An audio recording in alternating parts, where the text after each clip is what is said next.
Welcome, everyone. This is Fredrick Kenniston at Axiom. This is the Microsoft Office Importer Maximum Results Minimum Effort Training webinar on Microsoft Office Importer for MicroStation. And before I get into the program itself, I'll give you some background on it.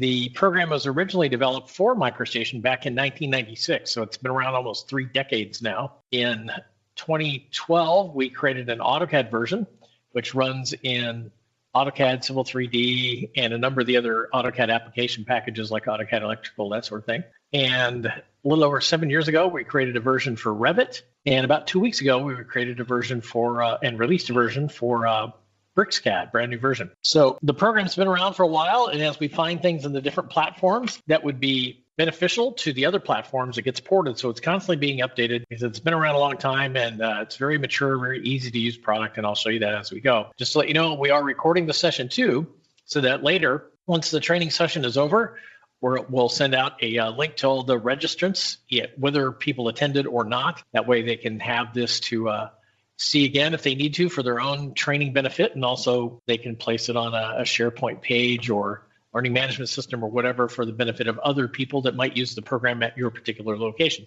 So here we go. When you now I'm doing this training in MicroStation Connect, and this applies to also a number of the open packages like Open Roads Designer, Open Building, that sort of thing, and also for using the program in MicroStation 2023, 2024, 2025, etc. Now, when you install one or more Axiom products in this environment, you open a design file, and then in the upper left, go to your drawing workflow, and then you'll see an Axiom tab. When you click that, the program, Microsoft Office Importer, is in this user favorites area.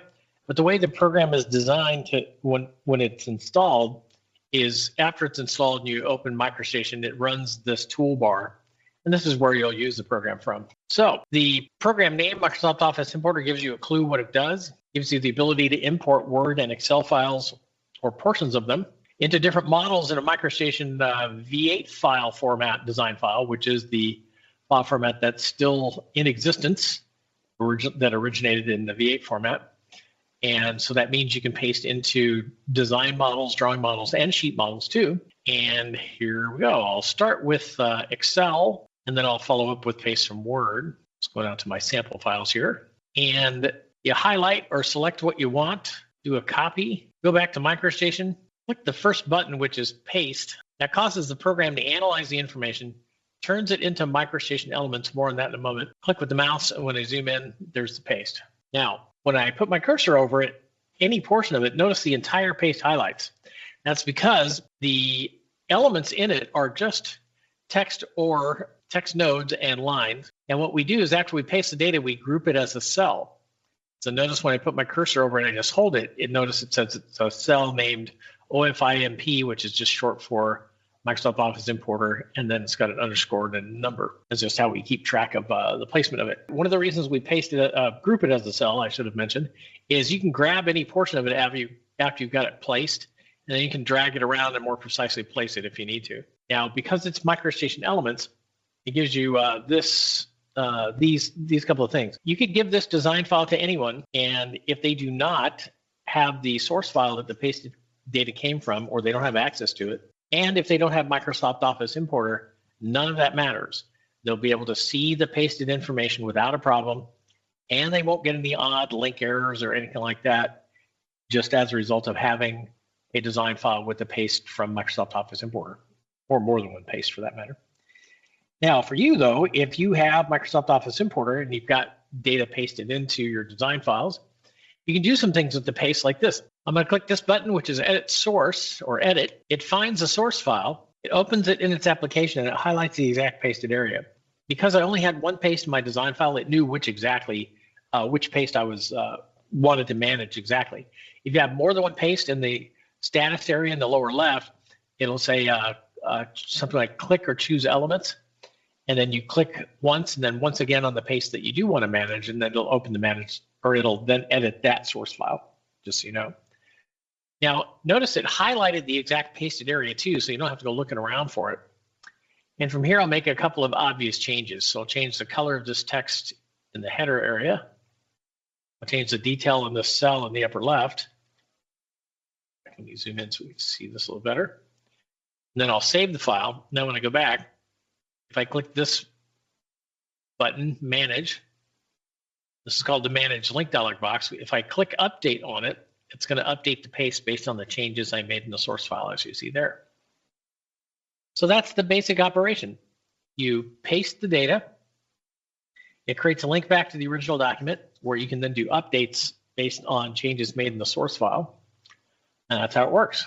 Now, this dialog box gives you a couple of other things. As it says, use file path to find source document. That option or setting applies when you're linked to a file that's stored on a network or local hard drive. And with that being the case, that is the case in this particular instance. If this file name gets changed or if this file is moved on disk, you can then click Select, navigate out, and you can pick up the file again, and it'll reset the link to the file. When I click here, you'll also see it says, use internet URL to find source document. That is for instances where you've linked to a file that's stored in SharePoint or OneDrive. I'll show you more on that in a little while when I get into another dialog box called the List of Links dialog box. And for those of you wondering if you can paste from Word or Excel files stored in ProjectWise, you can do so. You just have to be logged into your ProjectWise data source and then double click on or open the Word or Excel file stored there, and then you can do paste from there into your design file, and then it'll create a special link to find the source file with it being stored in ProjectWise, just so you know. All right, so in addition to that, below that, the source field here, you see update automatically when the design file opens. The default for that in the MicroStation, AutoCAD, and BricsCAD versions of this program are when you close the drawing or design file, and the next time you open it, with that option set, which is the default, by the way, it'll check all the source files for any paste that you have in the design file that you're opening, and it'll update any pastes that need to be updated automatically without any intervention from you. Now, you can modify that behavior through the settings, which I'll show you in a little while, and you could also modify that setting for an individual paste too by doing this. If I wanted this one to not do so, I could turn this off, click Apply, and it would then, this particular paste is now set so it's not going to automatically update. I could update it using the Manage Link dialog box here, this Update button like I showed you before, and I could also update it through the List of Links dialog box, which I'll show you in a little while, but it just won't update automatically when the design file opens anymore. If I want to reset that, just turn it back on, click Apply, and now it's set to once again update automatically when the design file opens. Below that, you see an option which is Lock Pasted Elements. So that just locks the pasted elements to prevent direct editing of them. In other words, you can still do updates on the paste based on changes made in the source file. It would just prevent you or others from editing the elements of the paste directly with that on. And then here's the option from the settings which groups the pasted elements into cells. It's on by default. If you didn't want a particular file or a paste grouped into cells, you could turn that off. Oh, so group pasted elements into cells, like I said, I could turn that off, click Apply, and then it would drop the complex status or the cell status of that particular paste. So the individual elements I'd be able to select, move around, etc. And then it would also break the link though when you do that. So if you want to break the link, you could do that. You could then regroup them, and then that way it won't update or anything like that. But in most cases, people will want it linked back to the source file, so they'll just leave it grouped as a cell. And then you see linked area, top left cell, bottom right cell. This is the range of cells that the paste is composed of from Excel. Now you could use these fields like this. If I edit my source file again, and let's say I insert a new column here, save the file. Now when I go back, I'll click Update, and what it's going to do is it's going to push this remarks column outside of the original pasted area, as you see there. So at these fields, I can adjust the scope of the paste on the fly, in this case to pick up information that was part of the paste initially, as you see there.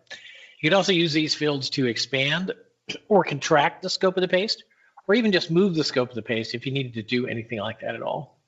And notice it also records the name of the worksheet that came from the spreadsheet that the data came from. Then down below, you'll see it's got Edit Source button, Update, which I explained. Edit Source will open the source file. And it's got a new button here, which we added in the last major release of the program, which I think was June or might have been July. And what this does is this. When I click it, notice it shows you the text, border, and scale settings. And these are specific for this particular paste. Now, it used to be we had, when you look at the Manage Link dialog box, it had two tabs. It had one for the data and then one for the symbology. The symbology, you could change the symbology of the text and separately the borders, but that's all you could do. So what we did is we kind of reworked that and then added that data to a paste settings button here. So now we can change all of the different settings for the text, same for the borders, and also the scale, which is the size of the text, that sort of thing. So this just saves you some time where if you have an existing paste and you want to change any of those three settings that I showed you, which I'll show you again here, text, borders, or scale, you can change those for an existing paste without having to delete a paste, set the settings the way you want, and then redo the paste sort of thing. So it could save you some time. So that's the basics of pasting Excel. I'm going to zoom out and then adjust my view a touch. Zoom in a little bit more. All right, so now I'm going to do a paste from Word. It's very similar to pasting from Excel. So I'm going to grab this section where it says supported Word document formatting, because this section is specifically designed to show off how closely we can reproduce the formatting that you'll find in a Word file. So it has bold, italic, and underlined text, different fonts, even has a diameter symbol. It's got numbered paragraphs, indented paragraphs, a bulleted paragraph, some lettered paragraphs, and also some table information and superscript and subscript text. So we'll highlight that, copy it, go back, and we will paste that data. And when I zoom in, you'll see that that formatting I showed you in the Word file is very closely reproduced. The formatting is so important to the product manager that he's told anybody handling Axiom support that if we get any sort of report of a formatting issue, he wants to know about it right away. And then he'll work with the programming team to help improve that. And this is linked back to the source file, just like I showed you Excel is. And there's a little quirk with Word that I'm going to show you about, which would be of benefit to you. So if I click Edit and then click once again on that, so notice when I go here, it automatically highlights the exact pasted area. That's because, like I mentioned, we keep track of the scope of the paste by creating a bookmark. Now, one thing about that you'd want to know is this, that let's say you want to add some data to the bottom of the paste. This is the last line of the bottom of the paste. If I just put my cursor in front of the next paragraph, press Enter, and let me change the paragraph style, and then I say add this to the bottom of the paste. Oops, paste, period. And then save the file. If I go back to MicroStation and zoom in on this bottom section, if I then go and click Manage, and then say Update, notice it didn't do anything. It didn't find that last line. That's because that line I added is actually outside the scope of the bookmark. So what do you do in a case like that where you want to add data where the paste came from like a middle part or started in the middle part or ended in the middle part of a Word file? Here's what you do. Go to Insert, Tab, and then Bookmark. Double click on the bookmark for the paste. It highlights it. Go to the bottom, and then you're going to turn on Home tab, paragraph area, turn on your formatting marks, paragraph marks, spaces, that sort of thing. So when you do this, you'll notice that the very last character in the paste, which is bounded by this bookmark, is this paragraph mark right here. So that's the last character, even though you can't see it when the formatting characters are turned off, in the paste. So what do you do if you want to add this data here to the scope of the paste? Well, put your cursor, here's how I do it. You put your cursor in front of this last paragraph mark, and I press once again, so I have 2 null paragraphs. Then I'll grab this data, cut it, put it in front of the closest paragraph mark to where it ended earlier. And then I'll just put my cursor in front of that one and press return, save. Now we're going to check our work. We want to make sure that this line and its paragraph mark at the end of it are now part of the scope of the paste. And when we do that, let's go back to Insert Bookmarks or Bookmark, then double click. We scroll down to the bottom. We see not only the line, but also the paragraph mark as part of the paste. The reason I'm pointing this out as far as the paragraph mark is sometimes what will happen is if that paragraph mark isn't included as part of the scope of the paste, it'll sometimes miss this last line. So just to make sure, if you do it in the fashion that I showed you, where you put your cursor in front of that paragraph mark, that's the last one, press enter once, enter again, it'll help make sure that that paragraph mark, when you end up deleting that one, will still be part of the same paste, or it'll still be part of the paste. So now that that's done, we'll go back to MicroStation and we're going to update this paste, and hopefully we're going to see that that last line comes in, which it does. So again, it's just something that you might have to care for with Word, where it starts or ends in the middle of a document. So you might have to do the same thing at the beginning of a document if you want to add things to the top of it, that sort of thing. And so there you go. Now I'll fit my view, and I put this border representation in this design model here just to make it quicker and easier to get to. Obviously, in MicroStation V8 file format design files, you'd have your borders in sheet models, or if you're still using the organization of design files that's been around since the Intergraph days, where you've got your line work on one design file and your sheets are all different design files, sheet 1, sheet.001, sheet.002, that sort of thing, then you would paste, you could paste data in the sheets that way too. Now, the reason I have this border representation here is to show you a major feature of the program. So we go to the settings under pasting. Notice at the top it says split paste into columns. With that on, you can use this next option for Excel, which says repeat so many rows of header information over the top of each column that's split off. So I'll go to my Excel file and I'll undo that one column I inserted earlier. And when I look, it's got 4 rows of what I could call header information. And that figure that you see here, where it says repeat Excel header of, it's looking for that number, which is just the first number of rows in the file. Now that that's set, I'll click OK. And now I'm going to grab all of my Excel file. It's about 4 pages, 4 8.5 by 11 sheets. I'll click paste. It takes a little longer to analyze and turn into MicroStation elements, just because there's more data. I'll click once in the upper left. I'll pull down to the right, and it gives me a representation of where the columns are going to fall. If I move up or down, it'll adjust the height of the columns. If I move left or right, it'll adjust the space between the columns. And then with the second mouse click, paste the data. And then when I zoom in, you'll see it did copy the header information over the top of each column that's split off. Now, in addition to that, you'll notice each one of these columns, when I click my element selection tool, are individually selectable.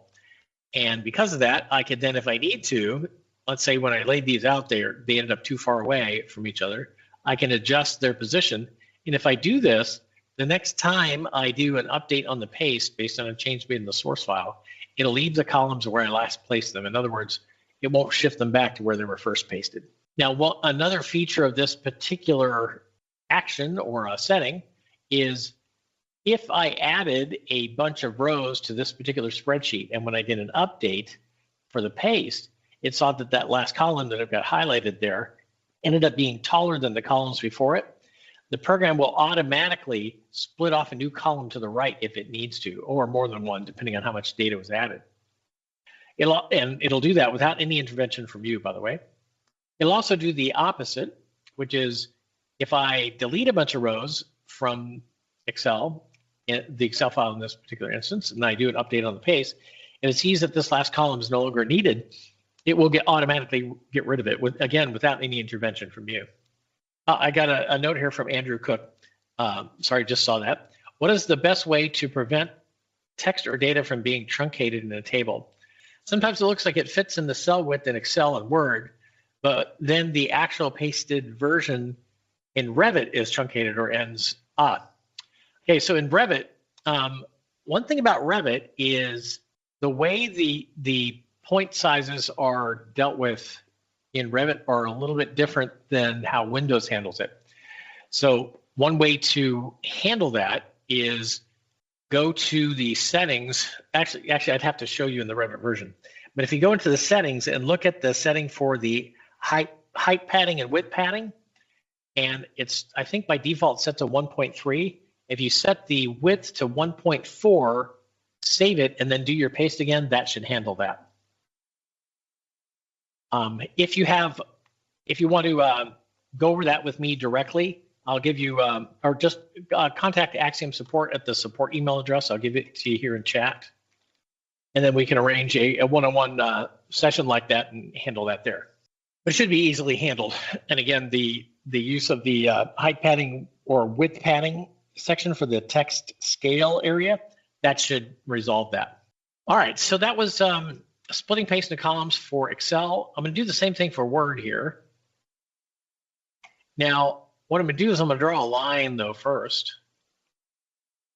And this is so I can show you a little quirk about Word. So I'm going to go to my Word sample file. I'm going to grab all of it this time. This is about 4 pages of data, by the way, and click paste. So this applies to Word no matter where you're pasting it, if it's in MicroStation or any of the other platforms version of Microsoft Office Importer. It's just a quirk of Word. Now, the reason I drew the line is so that you can see that the columns aren't quite the same height.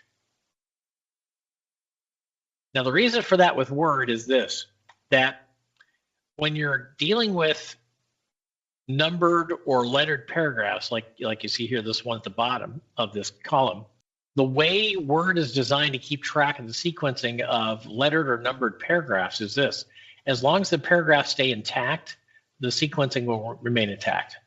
But we played around back in 2012 or so, I think, when we were working on the AutoCAD version, where if a numbered or lettered paragraph had one or more lines crossing the bottom boundary of where the column would end, we went ahead and split the paragraph at that point and just moved the part that was hanging past the end of the column up to the top of the next column and then flowed the rest through.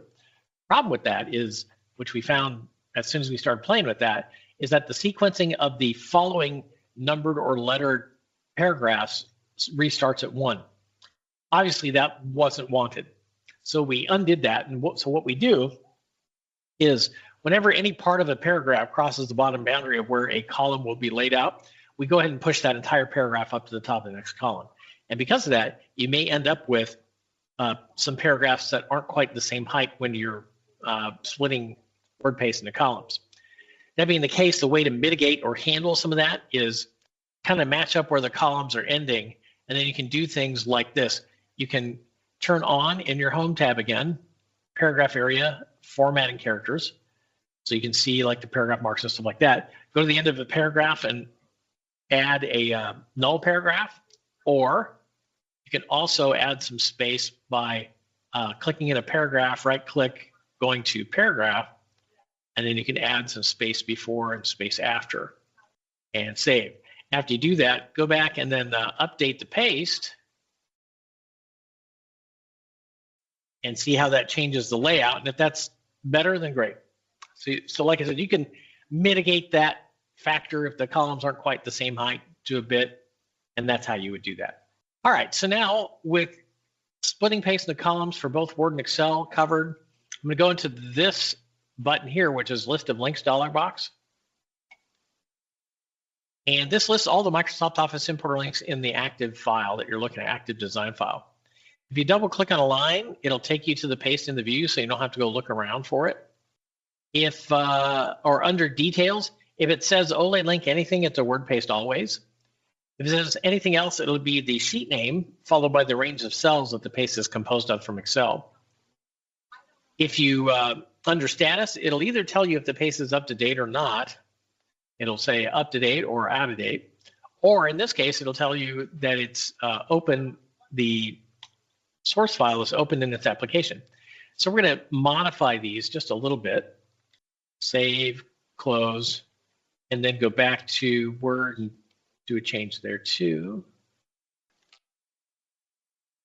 And save that and close that. So now when I go back and I reopen, close it and then reopen this dialog box, notice all 4 of these are now out of date. So the manage link dialog box, you can update one paste at a time. Jason, yes, to answer your question, I am recording this session, and once the session is over, yes, the recording of the session will be made available to everybody that registered for the webinar, just so you know. So from here, you can update more than one paste at a time manually. In the manage link dialog box, you can do it just one at a time. If you click manage here, notice update, it's just one paste you're dealing with. So how do you do that? Well, you use your left mouse button and then use shift or control on your keyboard, select the ones you want, then click update. This is how you manually update more than one paste at a time. You can pick and choose, or you can do all of them, whatever the case may be. You can also update all the pastes that need to be updated by closing the design file and opening it again with the setting, which is to update automatically when the design file opens. That's another way you can update all that need to be updated. Right, and so now all of these pastes are updated. In addition to that, if you see fit and view, if you click that, that's the same as double clicking on a line fits the paste in the view. Display info border, that draws a border around the paste, as you see here, and it puts a link information in a block in the upper left. The link information will include the name of the source file, also the relative path to the design file if it's in a another location. It'll also, or the full path, depending on if it's on another drive, that sort of thing. It'll also tell you the link type, whether it's set to automatically update or not. And it'll also give you the date and time that this paste was last updated.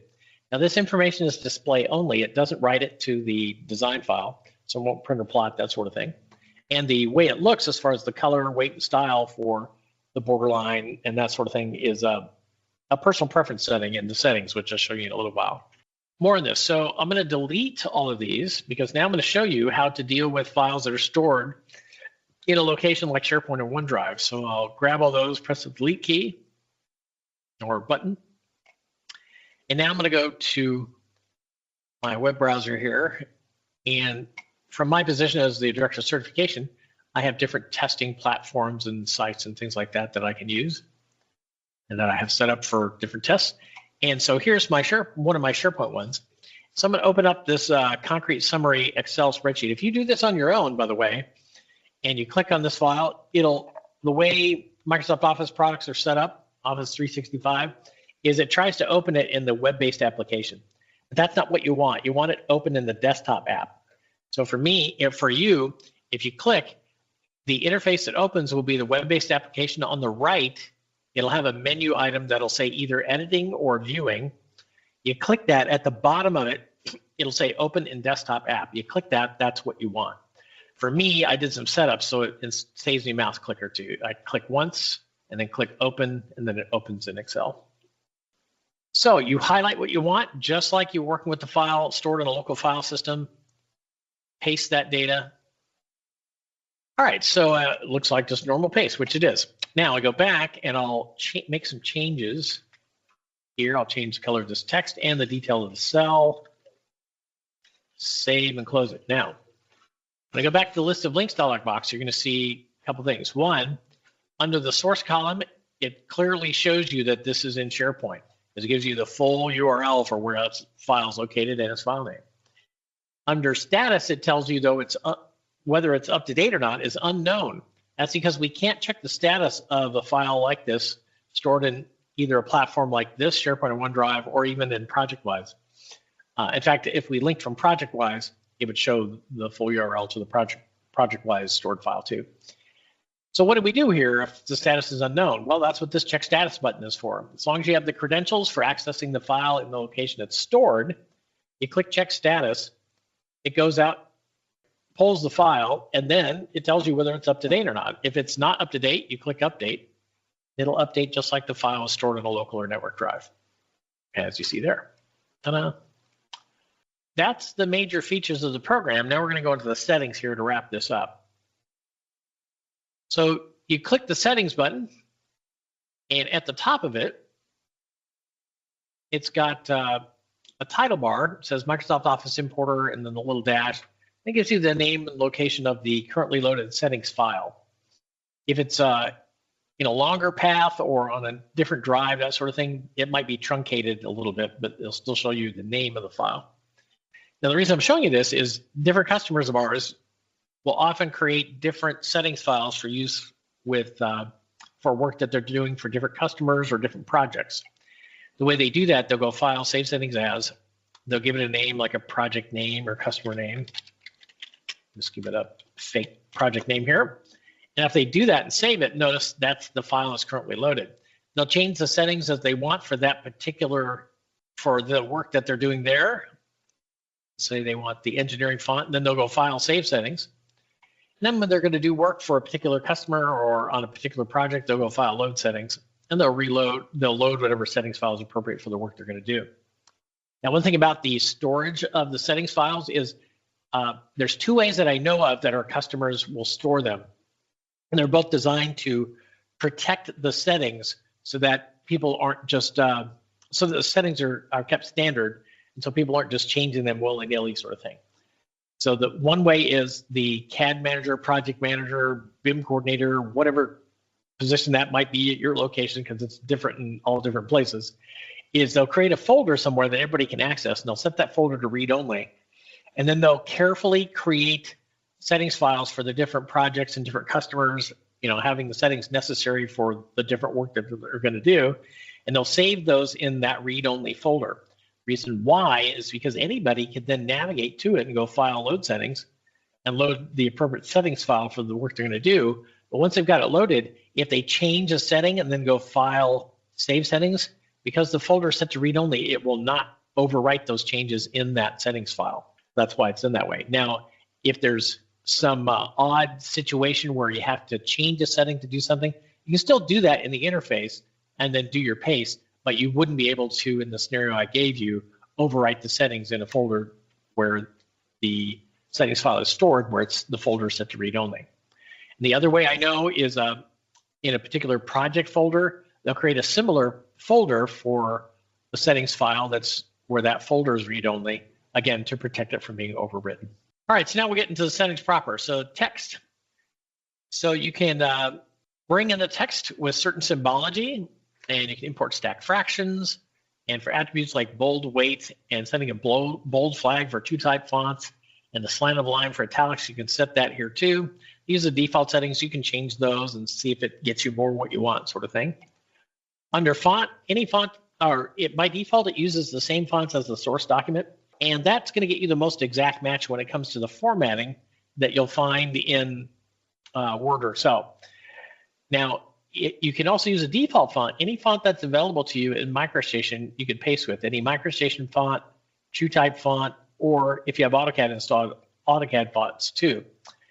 Now, when it comes to the default font and pasting with it, you could, particularly if you're pasting with a MicroStation font as opposed to a TrueType font, or even if you're pasting with an AutoCAD font, which sometimes people do, not often, but it does happen, is this. You may run into a font mapping issue. I'm going to give you an example of one here. And then I'm going to give you some ways to handle it based on 3 different ways of doing so. So I'm going to go out to my Excel file again. And what I'm going to do is I'm going to make the columns just wide enough to show the data in the spreadsheet, and save that. Now I'll highlight this, copy, and now I'm going to go to font, and I'm going to set the default font to, let's say, a nice engineering here. Click OK, and now I'll paste that data. So I zoom in. This is an example of a pretty extreme font mapping issue. So we're going from Arial in Excel to the engineering font, which is a MicroStation font that I'm pasting with. So when you're pasting with a MicroStation font, then you could run into this more often than not. Or if you've got a TrueType font that you're using in Word or Excel, and you use a different true type font as your default font, you can also run into a font mapping issue that way. So if you see something like this, there's 3 different ways you can use to mitigate or handle a font mapping issue. One is if you're with a MicroStation font other than like Leroy, which has a true type equivalent, you're probably not going to find an exact true type font in Word or Excel to use that'll match exactly the font that you're pasting with in MicroStation, if it's a MicroStation font or AutoCAD font. So what do you do in that case? Well, you're going to have to look through your fonts in Excel or Word and pick a font that matches as closely as you can gauge it with your eyes, the font that you're pasting with the MicroStation, in this case, a MicroStation font or AutoCAD font. If it's a true type font that you're pasting with in MicroStation, then you just use that same true type font in Word or Excel exclusively, and that'll completely mitigate any font mapping issue. The only exception might be a width similar to what people were asking about earlier with Revit, where with the columns tightened down on the text like that, you might have to adjust something called the width padding, which I'll show you more on in just a second here, because that's one of the ways that you can handle a font mapping issue. So that was the first one, picking a font and using a font in Word or Excel that matches as closely you can gauge it with your eyes, the font that you're pasting with the MicroStation. The other way is this, and these are not mutually exclusive. You can use these in combo with each other. So if you go to your Excel file in this case, you can adjust the column widths, and if necessary, row heights too. It can get a little tedious. Save it in because you kind of have to dial it in. And then when I go back and click Manage Link, click once again, click Update, it'll recognize that as a change, and notice I can now read some of this text. So that's the second way, is adjusting the column widths and row heights. That works for both Excel cells and also Word table cells. Now the last one is this. If I go to my settings, under Scale, it's these settings, height padding and width padding.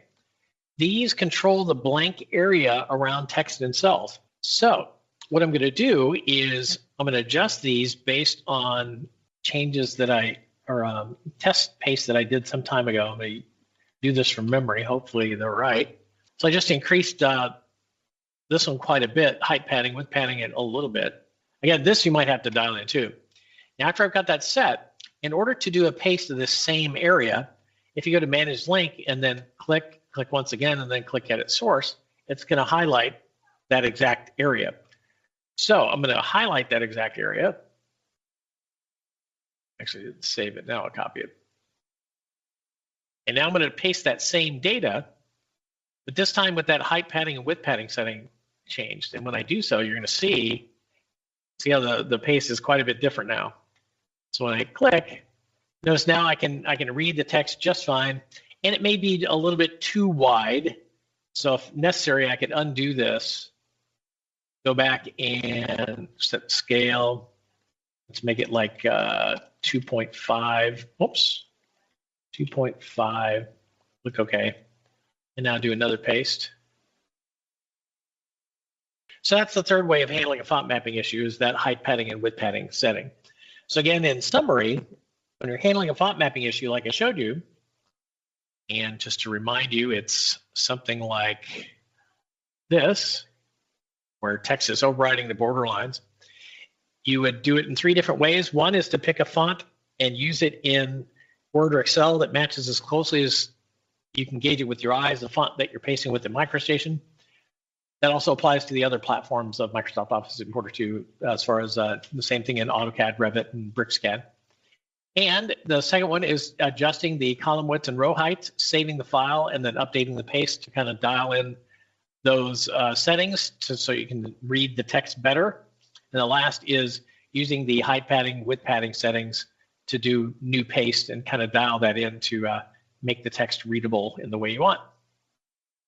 All right, so now we'll go back to the settings and we'll finish this off. So the scale again, so I went over the height padding, width padding, and then we have the height and width, and this is the scale factor for the text. The 1 and 1, these numbers here that you see, these are a ratio. When I click calculate, this will make more sense. So you put in the point size of the most prominent text size in the documents that you're pasting. So if 10 point text is the most prominent point size, that's what you put here. And then it'll adjust the others up or down based on their point sizes as well, based on the ratio. And then you tell it the height and width in mass units that you need that text to paste at, and then it automatically calculates the ratio necessary to paste that text at that height and that width. Now, if you sometimes, let's say that was for a 10 document where 10-point text was the most prominent text. Let's say you sometimes also have documents where 12-point text is prominent. Well, you can click Add, and then you can give this a name. We'll call it 12-point text. And then I'll click Calculate, and I'll change the first number to 12. I'm going to leave the next two at 10 and 10, but notice the ratio is now different. And then once I've got that set, I'll go File, Save Settings. Now, I've got all these different scale factors I can use to paste with if I need to. The way the program's designed is whatever scale factor is selected when you click the OK button, that's what it's going to use for the next paste. If that's not what you want, you forget that, it's not a problem, because when you're doing a paste, there's a secondary dialog box that displays. And notice at the top of it, it's got this selection box. This, based on what's saved in your settings file for the different scale factors, those will be readily accessible and choosable on the fly here, and it'll change the scale to whatever you need, and then you click and then go from there. So that was scale pasting. So this is where you split paste into columns. And with that on, we also added another option here late last year, early this year, which is start a new column after a page break. So when you turn that on, if I go to Word, so let's say I want to break the paste, the first column of the paste at the end of this particular paragraph. So what you do is you go put your cursor in front of the next one, right click, go to the paragraph on the menu, and then go to line and page breaks and turn on page break before. Click OK, then save the file. So notice it pushed that paragraph to the top of the next page. Now we're going to grab all of my Word file, copy it, and when I go to paste it, splitting it into columns, I'll click once, and then notice that first column is stuck. That's because it's broken now by that inserted page break. So it gives you a way of precisely breaking columns if you need to. And thus the others will scale up or down based on how much data is left in the document. Excel's the same way, except the way you insert a page break is different. And you might have to care for the header information that you're copying over the rows too, and just add that to your calculations. But you go to a row, click it, and then go to page layout, breaks, insert page break, save, and when you're laying it out, it'll lay out just like I showed you the Word file does, where the one that's broken will stop as you pull your cursor down, will just stop expanding. All right, so that was pasting. Now you also have these options to paste width manually for Excel and also for Word.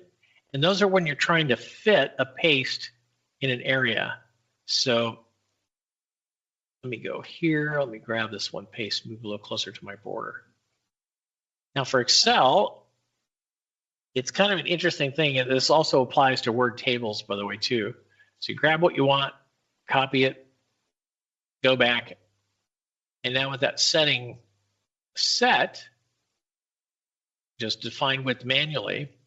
If I click, it's going to look for two data points, once, and notice it's looking for another, and then I go once again. Oops, I didn't want to split paste in columns. Let's try that again. Paste. That's probably going to mangle it. No, it didn't. So notice it fit then in that area. Also, one thing about this is once it gets so wide, these column widths will just even out. It won't change the scale factor of the text at all. It'll just either widen or narrow the column widths. And one thing you have to care for, though, related to Excel and also Word tables, is when you're laying that out, if it's laid out too narrow, then you could basically give yourself a font mapping issue, like you see here. So its usefulness will depend on how wide it is, the area that you're trying to paste into. With Word, it's easier because it just wraps the text. As long as there's not a table there, So you can make it as wide or as narrow as you want. It'll wrap the text accordingly very easily. That's what those two options are for. All right, so linking. By default, it creates a link back to the original document and sets it to update automatically when the design file opens. If you want to do pastes where you don't need them linked back to the source file at all, in other words, you just want to use the program to get the information into MicroStation so it looks nice and pretty, you can split paste the columns, set the scale factor of the text, whatever. In other words, you can work with the paste just like you were doing everything else that you could with any other paste. It just won't be linked back to the source file if you just turn this off. Then when you're ready to use the program as it was designed, just go File, Load Settings, and reload your settings file to reset the option. Updating. By default, for automatic updates of paste, for the MicroStation AutoCAD and BricsCAD versions, it will update all the paste automatically when you open the design file without any intervention from you. You can change that to the second one, and where it will prompt you and say, hey, I found pastes that can be updated. Would you like to update them, yes or no? If you click yes, it'll update all the pastes that need to be updated. If you click no, it'll leave them alone. And you can manually update them through the Manage Link dialog box one at a time and multiple pastes at a time manually using the List of Links dialog box. Now, the second option here, just so you know, is the Revit default. They wanted more control over that, so we specifically changed the default for them, but anybody can use any one of these options. List of links. By default, when you double click on a line in the for a link in the list of links, it'll fit the paste in the view. But you can set it to any one of these other radio button options. It also has a checkbox here. When you turn it on, it'll automatically display the List of Links dialog box whenever the program is running. So after you open the design file and it loads Microsoft Office Importer, it'll automatically then show the List of Links dialog box too. The reason you would do that is if you want to make sure that when you go into a design file to see if there's any pastes in it from Microsoft Office Importer, you'll see them right there in the List of Links dialog box. And then here's the info border symbology. Again, this is personal preference, however you want it to look. You can set that right here. ProjectWise, this is a great app because I'm not logged into my ProjectWise data source. But if I was, this would give me this option as the default, which is to create a link using the ProjectWise URL. Or it gives me the option to use the local file path for the local ProjectWise storage area. And then it also gives me the ability to use the ProjectWise GUI ID to resolve the source document. And then the last piece of the program proper is match. So match, if you see a paste that you like the look of and you want to do a paste that looks like it, so notice my color here for symbology for the text. If I need to change that here in order to make that work right. Let's just make some changes. So I'll go color, we'll say is green, and then borders we're going to say are magenta. Save that. So now match is, I want to do a paste that looks like, let's say, one of these. So click match, you click once again, and it'll change the settings to match that. For some reason that didn't change. Oops, did I have to do it again? Let me see. Maybe I click match only once. See, once again.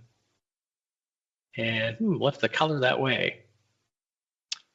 That looks a bit odd. I'll have to check into that. But it's designed, it's supposed to be designed so that the scale, borders, and text will be matched, will match the settings of that particular paste, and you can do now that paste that looks like it. Let me see, let me see, we got a question from David here. What happens if the source Excel file moves to a different driver location? Will that break any or all active links in the file? An easy way to update the single link, all links in a file, and or all files in an entire project. Can links be updated even if the Office document is closed? So here's what you do. If the file name is changed or if it's moved, you can go to the Manage Link dialog box, click once again on that paste, click Select, then you can navigate out, pick it up again, it'll reset the link to the file. Or you can go to the Manage Link dialog box, and then you can do the same thing for them as well. Yeah, Sam, you said the same thing I just did. Good job, Sam. Thank you. Then if, let's see, what do you say here? If the Office file is saved but closed, found the update still works. Yeah, it's designed so that even if your files are closed, the updates will still work, not a problem. Pasted elements turns off, then local changes are made. It'd be prudent to turn off auto updates in order to keep the paste from reverting to its original state next time the drawing file is open, or do local edits automatically break the paste's ability to update overall? So locking the pasted elements is so here's the thing. If you edit a paste directly, let me do a fit here. Now I'll go to one of these. So I can edit a paste directly by going here, let's say from, I said, let's make that say start point, and then click and save it. The problem is the next time I do an update on the paste based on what's in the source file, if there were no changes made in the source file, when I go to manage link and then try to do an update, it won't update the paste because it looks at the source file to determine if there was a change or not. So if there was a change and I click update, then it would overwrite this change that you see here, start point, and change it back to whatever the source file says. So that's why one of the reasons why this only exists in the MicroStation version, by the way, is you've got this lock pasted elements. So if you work with people that maybe aren't familiar with how Microsoft Office Importer works and that sort of thing, and they're going to be maybe trying to edit the data in a paste sort of thing, you might want to turn that on and leave it on by default, because you can still do updates on the paste with that option on anyway. But it'll prevent things like I showed you, where if you make a change and you then do an update later where the source file has been changed, it'll overwrite those changes, sort of thing. Is that okay? Good. All right, Tim. So now that we got like 2 minutes left here. So if you need help using the program, go to the settings button, go to help contents. That gives you the PDF documentation.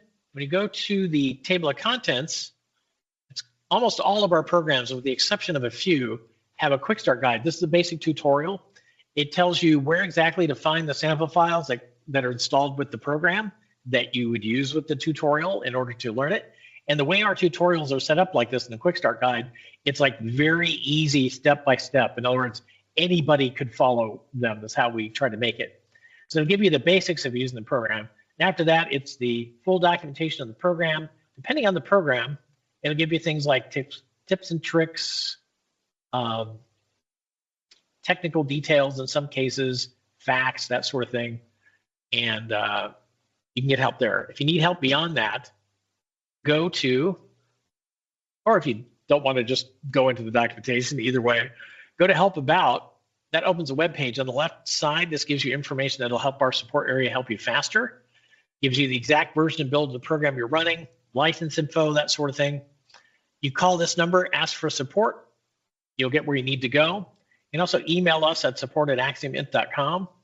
And when you email us there, it automatically creates a support ticket so you can get help that way. You can also check our knowledge base and create a new support ticket with this link too. You can also use the email address to do things like request that we make changes to the program to handle some workflow issue you're running into, or to add functionality to it.